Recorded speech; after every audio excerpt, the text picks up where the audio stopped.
नमस्कार साथियों, मैं रमेश कुमार शर्मा, महानगर सचिव ओबीसी विभाग, कांग्रेस वाराणसी। आप सभी लोग कैसे हैं? उम्मीद करते हैं आप सभी लोग अच्छे होंगे, स्वस्थ होंगे।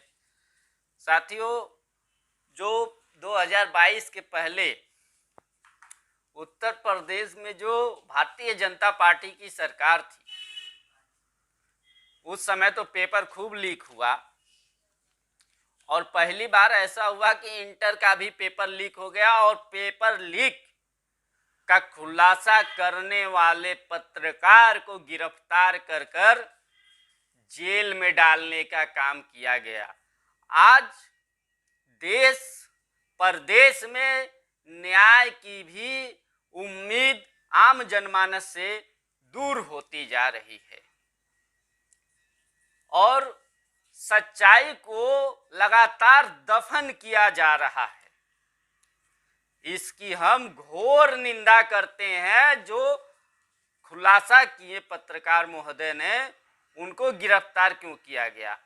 जब उन्होंने खुलासा किया तो उसकी जांच होनी चाहिए थी। उत्तर प्रदेश सरकार को उसकी जांच करवानी चाहिए थी। जो दोषी थी सजा उसको देनी चाहिए थी। तो जो है कि सजा किसको दी जा रही है? निर्दोष को। जो खुलासा कर रहा है उसको जेल में सलाखों के पीछे डाला जा रहा है। तो न्याय की भी उम्मीद साथियों खत्म होती जा रही है। साथियों, हमारे पास एक वीडियो है जिसमें हमारे माननीय प्रधानमंत्री जी महंगाई को लेकर क्या कह रहे हैं। थोड़ा उसको सुन लीजिए, उसके बाद हम आगे आप लोगों से बात करते हैं। तो गैस हो, पेट्रोल हो, डीजल हो, हर प्रकार से महंगाई बढ़ रही है कि नहीं बढ़ रही है? अच्छा, आपको ये याद है? लोग भूल जाते हैं इसलिए याद कराता हूं। वो हर 3 महीने से बयान देते थे, बस 3 महीने में ठीक हो जाएगा। कहते थे कि नहीं कहते थे? इस बारिश के बाद ठीक हो जाएगा, कहते थे कि नहीं कहते थे? ऐसा कहते कहते 5 साल निकाल दिए ना। भरोसा इसीलिए तो टूट गया है। अच्छा बच्चों, ये बताओ कि आपको 75-80 रुपए का पेट्रोल चाहिए कि 35 रुपए का? तो आपको जो 35 रुपए का पेट्रोल दिलाएगा उसको वोट दोगे या 75-80 दिलाने वाले को? अच्छा, आपको आज गैस सिलेंडर सब्सिडी के बावजूद 450 का और सब्सिडी के बिना जो है 1200 रुपए का मिलता है। यदि आपको गैस का सिलेंडर 300 या 400 रुपए का मिले, उसको वोट करोगे या 1200 रुपए का देने वालों को? बाबा जी, आपने तो टीवी चैनल पर यह कहा था कि कौन सी सरकार आपको चाहिए? 40 रुपए पेट्रोल वाली सरकार, 300 रुपए सिलेंडर वाली सरकार। बाबा जी अच्छे भी कहा, कुछ आप ही ने कहा था सरकार बनी थी। आपने कहा था कि नहीं कहा था? बाबा जी मैंने कहा था, पूछ पड़ेगा मेरी। बाबा जी, आपकी कंपनी पतंजलि, बाबा जी आपकी कंपनी पतंजलि जाता ना आदमी को ना। बाबा जी आप ही ने कहा था। अरे आदमी को नहीं कह रहा भाई, ऐसे प्रश्न मत पूछो। बाबा जी, मैं तेरे प्रश्नों का उत्तर देने के लिए कोई ठेकेदार है कि तू जो भी पूछा मैं उसका उत्तर दूं? जब एक बात कह दी। साथियों, आप लोगों ने देखा वो वीडियो जिसमें जो बाबा रामदेव जी हैं, जो 1.5 बैटरी से देखते हैं, सलवार और समीज पहनकर रामलीला मैदान से भागे थे दिल्ली के। वो क्या कह रहे हैं बच्चों को? 40 रुपया वाली सरकार चाहिए कि 100 रुपया वाली सरकार चाहिए? 400 रुपये सिलेंडर वाली सरकार चाहिए कि 1200 रुपये सिलेंडर वाली सरकार चाहिए? आज बाबा रामदेव जी से अगर एक पत्रकार ने पूछा तो उसको हड़का रहे हैं, उसको डांट रहे हैं, देखने की धमकी दे रहे हैं। और ये सब पावर किसने दिया? हमारी देश की जनता ने दिया है। जो आज गद्दी पे बैठाया है भारतीय जनता पार्टी को, उसने, भारतीय जनता पार्टी ने बाबा रामदेव को ये पावर दिया है कि वो हड़का सकता है, वो बोल सकता है और Z+ की सुरक्षा लेकर घूम सकते हैं बाबा जी। अब बलात्कारी भी घूम रहे हैं, किसानों के ऊपर गाड़ी चढ़ाने वाले भी घूम रहे हैं।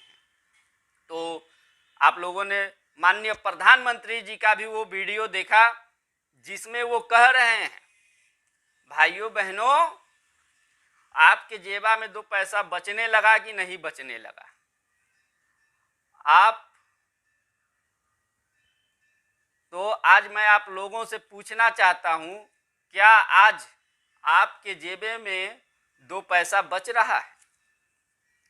जब कांग्रेस की सरकार थी, महंगाई जिस रफ्तार से नहीं बढ़ती थी, उस रफ्तार से हमारे देश एवं प्रदेश के लोगों की कमाई बढ़ती थी। आज लोगों की इनकम कम हो गई है, महंगाई की रफ्तार तेज हो गई है। आज और तो और 12 बजे रतिये में 80 पैसा 50 पैसा बढ़ जाता बा। तो हमारे माननीय प्रधानमंत्री जी का जो कहते थे 2 पैसा बचने लगा कि नहीं बचने लगा, आप लोग जरूर कमेंट करके बताइएगा हमको कि बच रहा है कि नहीं बच रहा था, बच रहा है। और हमारे माननीय प्रधानमंत्री जी कहते थे, पूर्व प्रधानमंत्री हमारे जो माननीय मनमोहन सिंह जी थे, उनको क्या कहते थे कि प्रधानमंत्री जी महंगाई का म नहीं बोल रहे हैं। कल अभी जो भारतीय जनता पार्टी का स्थापना दिवस था, उसमें हमारे जो 56 इंच वाले सीने के जो हैं, उन्होंने एक बार भी महंगाई का म उस जो समारोह रखे थे, जो इन्होंने क्या कहते हैं, भारतीय जनता पार्टी का जो स्थापना दिवस था, उसमें इन्होंने महंगाई का म भी नहीं बोला।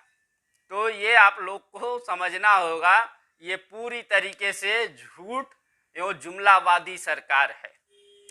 और एक वीडियो और आप लोग देखिए, हमारे माननीय प्रधानमंत्री जी उसमें क्या कह रहे हैं। भाइयों बहनों, अरे दुनिया के पढ़े लिखे देश भी जब चुनाव होता है ना, तो बैलेट पेपर पर नाम पढ़ करके फिर थप्पा मारते हैं। आज भी माननीय प्रधानमंत्री जी कह रहे हैं कि जो विकसित देश हैं वो भी ईवीएम से नहीं बैलेट पेपर से चुनाव कराते हैं।